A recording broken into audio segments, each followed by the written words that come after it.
Kuvayo igice ca 35. Amashikanwa y'ivyo gukoresha ihema ry'Imana. Mose akoranya ikoraniro ryose ry'Abisirayeli arababwira ati, ibi nivyo Uhoraho yageze ko mukora. Mu misi 6 aba ariho ibikorwa bikorerwa, ariko ugira indwi uzobabera uwera, ube isabato yo kuruhuka bihebuje yerejwe Uhoraho. Uzogira igikorwa na kimwe awukorako aze yicwe. Ntimuze mugeze umuriro mu mazu yanyu yose ku munsi w'isabato. Mose abarira ikoraniro ryose ry'Abisirayeli ati, ibi nivyo Uhoraho yageze, ngo mukoranye amashikanwa yo kumushikanira mukuye mu byanyu, umuntu wese yumva bivuye ku mutima aba ari wazana ishikanwa yo gushikanira Uhoraho. Ayo mashikanwa naya: amazahabu n'amafeza n'imiringa n'inyuzi z'amasufe n'iz'amashigisha n'izisa n'agahama n'izera derere n'ubushenza bw'impene n'insato z'imfizi z'intama zazizwe mu gahama n'insato z'ibikoko vyitwa tahashi n'imbaho z'ibiti vyitwa imishita n'amavuta y'amatara n'ibintu bimoga vyo kuvanga n'amavuta yo kurobanuza abahanga ibango n'ibindi vyo kosa bitamirana n'utubuyenge twitwa shohamu n'utundi tubuyenge two gutera ku mwambaro witwa efodi no ku mwambaro w'umugikiriza.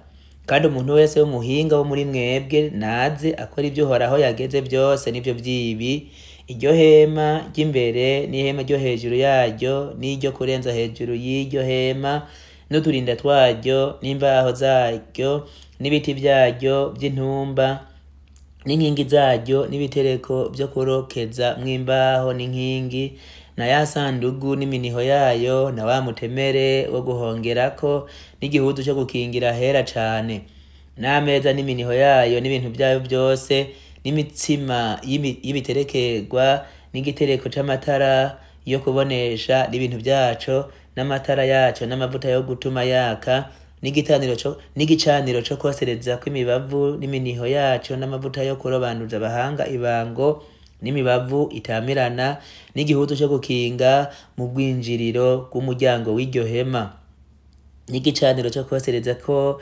ibimazi n'ikintu caco c'insobane gicuzwe mu miringa n'iminiho yaco n'ibintu vyaco vyose n'ikigarigari n'intebe yaco n'impuzu zo kubamba ngo zibe urugo n'ibirimbi vyo kuzimanikako n'ibitereko vyavyo vyo kubinegamwo n'impuzu yo gukinga mw'irembo ry'urwo rugo n'imambo z'iryo hema n'iz'urugo n'imigozi yazo n'imyambaro ijishitse yo kwambara mu gukora ahera niyo myambaro yerejwe yo kwambara Aroni umuherezi n'iy'abana biwe yo gukoramwo igikorwa c'ubuherezi.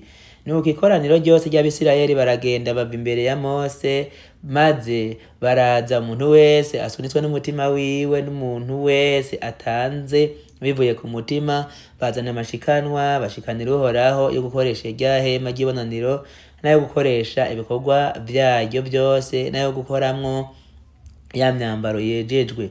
Haza abemeye gutanga bose bivuye ku mutima, abagabo n'abagore bazana impeta zo ku mazuru n'izo ku matwi n'izo badomesha ikimenyetso n'inyerere, vyose ari utugenegene dukozwe mw'izahabu. Umuntu wese yari afise icitwa izahabu yakizana kugishikanira Uhoraho.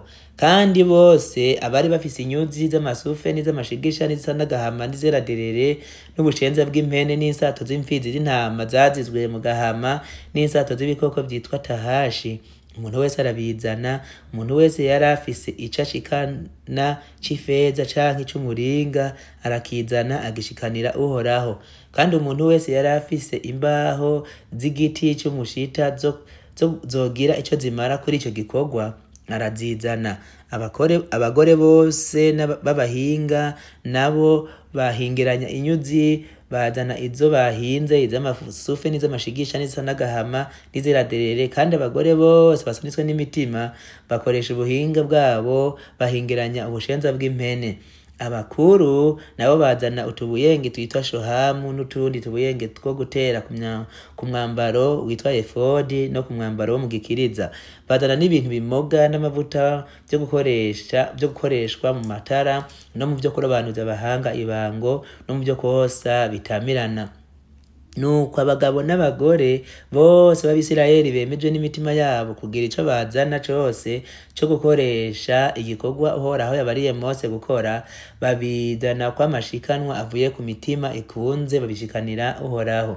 Mose abarira Abisirayeli ati heraba Uhoraho yahamagaye mw'izina Besaleli mwene Uri mwene Huri wo mu muryango wa Yuda, kandi yamujije impwemu y'Imana kugira ngo agire ubwenge no gutahura no kumenya n'ubuhinga bw'uburyo bwose mu byo kwigenera ibikorwa by'ubuhanga no mu byo gucura izahabu n'ifeza n'imiringa no mu byo gukeba utubuyenge two kurumikwa mu izahabu no mu bubaji no mu byo buhinga bw'uburyo bwose bw'ubwenge.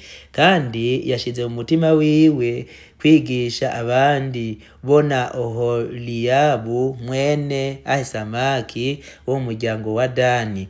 Abo yaburura ubwenge mu mitima yabo ngo bwo gukora ibikorwa by'ubuhinga bw'uburyo bwose bw'umuntu azi guca amagagwe, kutubuyenge n'utw'ubuhinga bwo kujisha n'ubw'ubuhinga bwo kujererenga amabara y'inyuzi z'amasufe n'iz'amashigisha n'izisa n'agahama n'izera derere n'ubwo kujisha impuzu, mbere n'ubwo abakora ibikorwa byose by'ubuhinga n'ubwo abigenera ibikorwa by'ubuhanga.